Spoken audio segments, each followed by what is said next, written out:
ಜಾರಿಗೆ ತರುತ್ತಿರುವ ಕಾಂಗ್ರೆಸ್ ಸರ್ಕಾರಕ್ಕೆ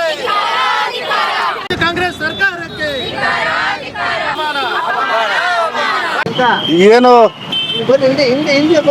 ಈ ಹಿಂದೆ ಪ್ರಧಾನಮಂತ್ರಿ ಆಗಿರ್ತಕ್ಕಂಥ ಸನ್ಮಾನ ಶ್ರೀ ದೇವೇಗೌಡರು ಈ ಅವರ ಅವಧಿಯಲ್ಲಿ ನಮ್ಮ ಮಾಜಿ ಪ್ರಧಾನಮಂತ್ರಿಗಳಾದಂಥ ಸನ್ಮಾನ ಶ್ರೀ ಎಚ್ ಡಿ ದೇವೇಗೌಡರು ಈ ಹಿಂದೆ ಪ್ರಧಾನಮಂತ್ರಿ ಆದ ಸಂದರ್ಭದಲ್ಲಿ ಈ ದೇಶದ ಮಹಿಳೆಯರಿಗೆ ವಿಶೇಷವಾಗಿ ಮಾನ್ಯತೆ ಕೊಡಬೇಕಂತೇಳಿ 33% ಮೀಸಲಾತಿಯನ್ನು ಜಾರಿಗೆ ತರುವ ಮುಖಾಂತರ ದೇವೇಗೌಡರು ಮಹಿಳೆಯರಿಗೆ ವಿಶೇಷವಾಗಿ ಒಂದು ಒತ್ತನ್ನು ಕೊಟ್ಟಿದ್ದರು. ಅದೇ ರೀತಿ ಈಗಿನ ನಮ್ಮ ದೇಶದ ಜನಮೆಚ್ಚಿದ ನಾಯಕರಾದ ಮತ್ತು ಈ ದೇಶದ ಪ್ರಧಾನಮಂತ್ರಿಯಾದ ನರೇಂದ್ರ ಮೋದಿಜಿಯವರು ಮೊನ್ನೆ ಸಂಸತ್ತಿನಲ್ಲಿ ಈ ಏನು ಹೆಣ್ಣುಮಕ್ಕಳಿಗಾಗಿ 33% ಮೀಸಲಾತಿಯನ್ನು ಜಾರಿಗೆ ತರುವ ಸಂದರ್ಭದಲ್ಲಿ ಕಾಂಗ್ರೆಸ್ ಪಕ್ಷದವರು ವಿರೋಧ ಮಾಡಿ ಮಹಿಳೆಯರಿಗೆ ಯಾವುದೇ ರೀತಿ ಮೀಸಲಾತಿ ಕೊಡಬಾರ್ದು, ಯಾಕಂದರೆ ಈಗಿರ್ತಕ್ಕಂಥ ಎಲ್ಲ ಶಾಸಕರುಗಳು ಅವರಿಗೆ ಮೀಸಲಾತಿ ಬಂದರೆ ತೊಂದರೆ ಆಗುತ್ತೆ ಅಂತೇಳಿ ಮಹಿಳೆಯರಿಗೆ ಹಿಂದಕ್ಕೆ ದೂಕಿ ಅವರು ಮುಂದೆ ಇರಬೇಕಂತೇಳಿ ಈಗೇನು ಈ ಕಾಂಗ್ರೆಸ್ ಪಕ್ಷ ಈ ದುರಾಡಳಿತದಿಂದ ಮಹಿಳೆಯರನ್ನು ಮೀಸಲಾತಿಯನ್ನು ಹಿಂದೆ ಕೊಡುವ ಕೆಲಸ ಮಾಡ್ತಾ ಇದೆ.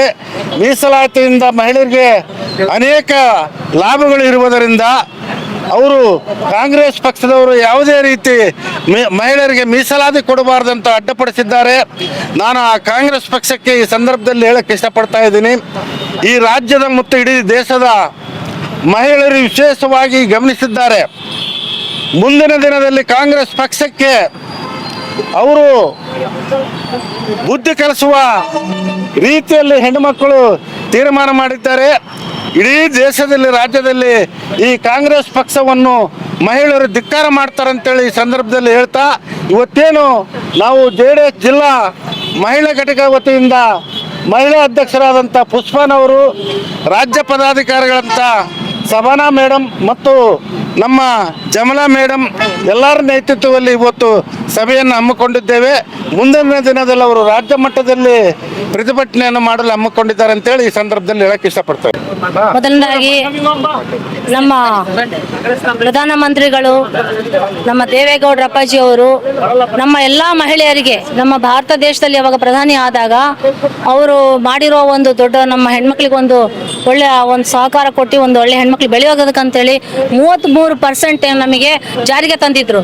ಆ ಜಾರಿಗೆ ತಂದಿರುವುದು ಖಾಸಗಿ ಸಂಸ್ಥೆಗಳಲ್ಲಿ ಮಾತ್ರ, ಸ್ವಲ್ಪ ಕೆಲವುಗಳಲ್ಲಿ ಮಾತ್ರ ನಡೀತಾ ಇತ್ತು, ಇನ್ನು ನಡೀತಾ ಇರಲಿಲ್ಲ. ಇದ್ರ ಬಗ್ಗೆನೇ ನಮ್ಮ ನರೇಂದ್ರ ಮೋದಿ ಪ್ರಧಾನಿಯಾಗಿರುವ ನರೇಂದ್ರ ಮೋದಿ ಅವರು 33% ಮಹಿಳೆಯರಿಗೆ ಮತ್ತೆ ನಾವು ಇದು ಕೊಟ್ಟರೆ, ರಿಸರ್ವೇಷನ್ ಕೊಟ್ಟರೆ ಮುಂದಿನ ದಿನಗಳಲ್ಲಿ ಇನ್ನೂ ಹೆಚ್ಚಿನ ಮಟ್ಟಿಗೆ ನಮ್ಮ ಮಹಿಳೆಯರಿಗೆ ಸಹಾಯ ಆಗುತ್ತೆ, ಮಹಿಳೆಯರು ಬೆಳೀತಾರೆ ಅಂತ ಹೇಳಿ ಅವರು ಏನು ಜಾರಿಗೆ ತರೋದ್ರ ಬಗ್ಗೆ ನಾವು ಚರ್ಚೆ ಮಾಡಿದಾಗ ಅದ್ರ ಬಗ್ಗೆ ಕಾಂಗ್ರೆಸ್ ಸರ್ಕಾರದವರು ಅದನ್ನು ಅವರು ಅಬ್ಜೆಕ್ಷನ್ ಮಾಡಿದ್ದಾರೆ, ತಡೆ ಹಿಡಿದಿದ್ದಾರೆ. ಆದರೆ ತಡೆ ಹಿಡಿದಿರೋದು ಬಹಳ ಅನ್ಯಾಯ ಅಂತ ನಾವು ಹೆಣ್ಮಕ್ಳಿಗೆಲ್ಲ ಮಾಡಿರೋ ಅನ್ಯಾಯ ಅಂತ ನಾವು ಹೇಳ್ತೀವಿ. ಯಾಕಂದರೆ ಇದು ನಾವು ಎಲ್ಲರಿಗೂ ಹಕ್ಕು ಅಂದರೆ ಎಲ್ಲರಿಗೂ ಸರಿಸಮಾನ ಹಕ್ಕು, ನಾವು ಸರಿಸಮಾನ ಕೆಲಸ ಮಾಡ್ತಾ ಇದ್ದೀವಿ. ಭಾರತ ದೇಶಾದ್ಯಂತ ನಮ್ಮ ಎಲ್ಲ ದೇಶ ಚಂದ್ರಲೋಕ ಕೂಡ ಹೆಣ್ಮಕ್ಳು ಹೋಗಿ ಬರ್ತಾ ಇದ್ದಾರೆ. ಅಷ್ಟು ಮಟ್ಟಿಗೆ ನಾವು ಹೆಣ್ಮಕ್ಳು ಬೆಳೆದಿದ್ದೀವಿ. ಯಾಕೆ ನಮಗೆ ಕೊಡಬಾರ್ದು ಅಂತ ಈ ಕಾಂಗ್ರೆಸ್ ಸರ್ಕಾರ ಅಡ್ಡಿ ಆಗ್ತಾ ಇದೆ. ಆದರೆ ಈ ಥರ ಅಡ್ಡಿ ಹಾಕಿ ಹೆಣ್ಮಕ್ಳಿಗೆ ಅನ್ಯಾಯ ಮಾಡಿದ್ರೆ ಈ ದೇಶದ ಹೆಣ್ಮಕ್ಳು, ಈ ರಾಜ್ಯದ ಹೆಣ್ಮಕ್ಳು ಎಲ್ಲರೂ ಸೇರಿ ಮುಂದಿನ ತಿಳಿದು ಪ್ರತಿಭಟನೆಯನ್ನು ಮಾಡ್ತೀವಿ ಅಂತ ಹೇಳ್ತಾ ಎರಡು ಮಾತನ್ನು ಮುಗಿಸ್ತೀವಿ. ಪುಷ್ಪ ಅಂತ, ಜಿಲ್ಲಾಧ್ಯಕ್ಷ ಮಹಿಳಾ ಘಟಕ.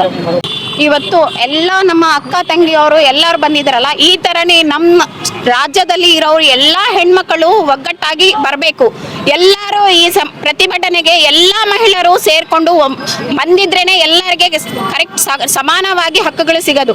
ಈಗ ಗಂಡು ಮಕ್ಕಳಿಗೆ 75% ಸಿಗ್ತಾ ಇದೆ, ಅಲ್ಲಿ ಹೆಣ್ಮಕ್ಳು ಎಲ್ಲರೂ ಸಮವಾಗಿ ಕೆಲಸ ಮಾಡ್ತಾ ಇದ್ದಾರೆ. ಗಂಡು ಮಕ್ಕಳು ಸಮವಾಗಿ ಯಾರು ಕಡಿಮೆ ಇಲ್ಲ. ಅದಕ್ಕೋಸ್ಕರ ಅವ್ರಿಗೇನೋ ಸಮಾನವಾಗಿ ನಮ್ಗೇನೋ ಮೀಸಲಾತಿ ಬೇಕು, 33% ಮೀಸಲಾತಿ ಬೇಕು. ಇದು ನಮ್ಮ ಪಕ್ಷದಿಂದ ಹಕ್ಕು, ನಮ್ಮ ಹಕ್ಕುಗಳನ್ನು ನಾವು ತಕ್ಕೋಬೇಕು ಅಂತಾನೆ ನಾವು ಮಾಡ್ತಾ ಇರೋದು, ಬರ್ತಾ ಇರೋದು. ಈಗ ನೆಕ್ಸ್ಟ್ ಕಾಂಗ್ರೆಸ್ ಸರ್ಕಾರ ಒಂದು ಹೇಳ್ತಾ ಇದೆ ಮಹಿಳೆಯರಿಗೆ ಮೀಸಲಾತಿ ಕೊಡಬಾರದು ಅನ್ನೋದು. ಕಾಂಗ್ರೆಸ್ ಸರ್ಕಾರದಲ್ಲಿ ಫಸ್ಟ್ ಬಂದಿರೋದು ಇಂದಿರಾ ಗಾಂಧಿ, ಆಮೇಲೆ ಬಂದಿರೋದು ಸೋನಿಯಾ ಗಾಂಧಿ. ಅವ್ರು ಇದಾರ ಹೆಣ್ಮಕ್ಳು, ಅವ್ರಿಗೆ ಕೊಟ್ಟಿರೋದು ನಮ್ಗೆ ಯಾಕೆ ಕೊಡಲ್ಲ? ನಮ್ಗೆ ಅದು ಹಕ್ಕು ಇಲ್ಲ, ನಮ್ಗೆ ಬೇಕು, ನಮ್ಮ ಹಕ್ಕು ನಮ್ಗೆ ಬೇಕು. ನಾವು ಬರ್ತೀವಿ, ನಾವು ಇದೀವಿ, ಹೆಣ್ಮಕ್ಳೆಲ್ಲ ಮುಂದೆ ಬರ್ತಾ ಇದೀವಿ, ಪ್ರತಿ ಒಂದಲ್ಲಿ ನಾವು ಇರ್ತೀವಿ.